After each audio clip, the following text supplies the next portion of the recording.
सबै म त बारम्बार भन्दैछु नि प्रधानमन्त्रीज्यू, तपाईको इगोले यो देश चल्दैन। आखिरमा तपाईको इगो 12 घण्टा पनि टिकाउन सक्नु भएन होइन त। सबै विद्यार्थीहरूको लागि ब्रेकिङ न्यूज छ, 11 गते हुने भनेको 12 कक्षाको परीक्षा स्थगित हुने भएको छ। अहिले भर्खरै मात्रै प्रधानमन्त्रीलाई भेट्न पुगेको परीक्षा नियन्त्रण कार्यालयका बोर्डका अध्यक्षलाई प्रधानमन्त्री ओलीले अहिलेको अवस्था जटिल बनेको कारणले गर्दाखेरि अहिले 11 गते हुने भनेको 12 कक्षाको परीक्षा स्थगित गर्नको लागि निर्देशन दिएको छ भने अर्को सूचना जारी नभएसम्मको लागि परीक्षा स्थगित भएको परीक्षा नियन्त्रण बोर्डले जानकारी दिएको छ।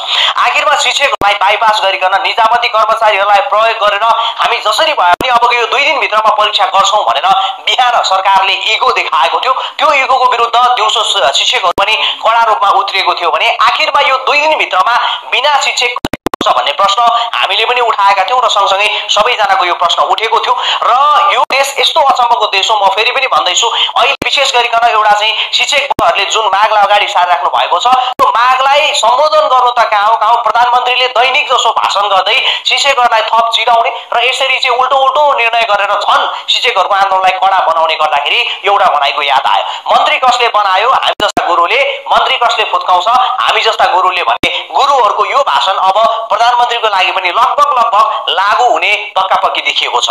अहिले परीक्षा बिहान ओलीकै निर्देशनमा प्रधानमन्त्रीकै निर्देशनमा जसरी हुन्छ परीक्षा गराउनु पर्छ, शिक्षकहरूलाई हामी देखाइदिन्छौं निजामती कर्मचारी प्रयोग गरेर भए पनि भन्ने थियो। तर दिउँसो निजामती कर्मचारीले पनि टेरेन, उल्टै 72 घण्टाभित्र आफ्नो मागहरू पूरा नभए शिक्षकहरू सँगसँगै निजामती कर्मचारी पनि सडकमा आउँछौ भनेपछि अहिलेको यो सरकार यति दबावमा परेको छ, यति प्रेसरमा परेको छ, त्यो प्रेसर धान्न निकै गाह्रो भएको छ। यो सबै के कारणले हो भन्दाखेरि प्रधानमन्त्रीज्यूको खाली इगो देखाउने बानीले, खाली मान्छेलाई टुकाएर हाँसी मजाक गर्ने बानीले शिक्षकहरूको आन्दोलन भइरहेको छ। घरि शिक्षकहरूलाई सडकमा आएर किन जादु देखाउनु पर्यो भन्नुहुन्छ प्रधानमन्त्रीज्यू।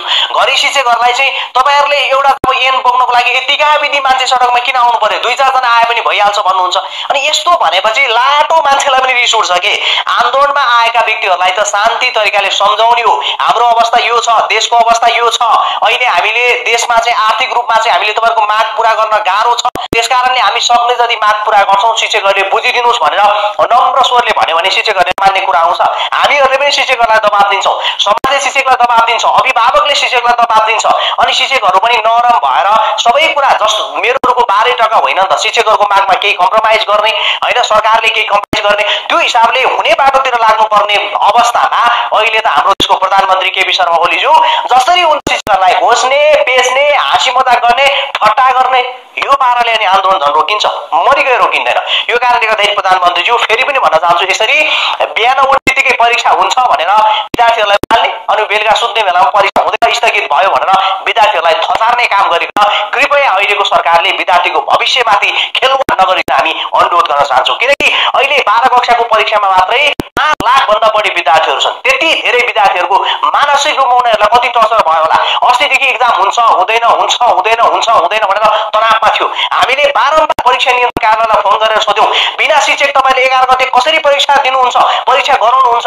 त्यहाँका कर्मचारी भन्छ हाम्रो काम हो, जसरी गराउनु तपाईहरु ढुक्क हुनुस्। अहिले आएर हेर्नुस् त यति लापरवाही, यति गैर जिम्मेवार किन हुँदैछ सरकारी पक्ष? यो एउटा गम्भीर प्रश्न छ र सम्पूर्ण विद्यार्थी भाइ बहिनीहरूको लागि यही नै अपडेट छ। अब अर्को सूचना नआएसम्मको लागि परीक्षा स्थगित भएको छ।